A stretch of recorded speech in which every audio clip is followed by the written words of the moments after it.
Un saprotiet, viņas ļoti ātri, šitās darbinieces ļoti ātri prata visur saskatīt, kur vajag to koruptīvo rakstura darījumu, un viņas aizgāja visas jau.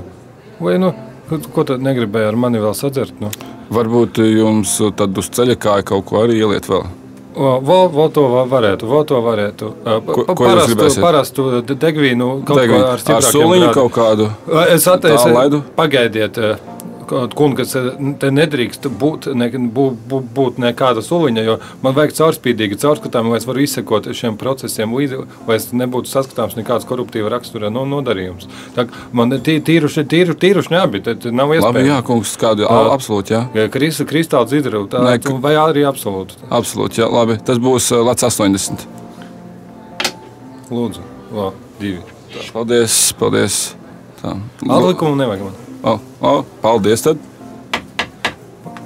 Kas šobrīd notiek? Jūs bāžat kabatā naudu, tas ir koruptīva rakstura. Es saskatu koruptīva rakstura pazīmes. Kur ir manas darbinieces? Jums tūlīt atnāks ar kepku manas darbinieces un paskaidros. Kur jūs aiziet tagad? Es tūlīt apkaltošu cits klients, tūlīt atgriezīšos, atvainojiet, lūdzu.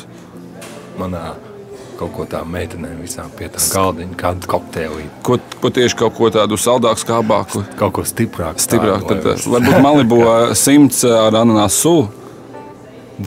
Būs labi. Labi, skaidrs, tūlīt uztaisīsim. Pagaidiet, kas tur notiek? Es te atkal te ir koruptīva darījuma pazīmes. Te ir mēģinājums piekukuļot meitenes ar nolūku stāties dzimumu sakaros. Un tas ir nepieļaujami Latvijas valstī, tas nav pieļaujami. Un te atkal šitais ir korupcijas perēklis. Man tajos dzērienos arī es neredzu cauri, kas tas par sulu, kas tas par Malibu.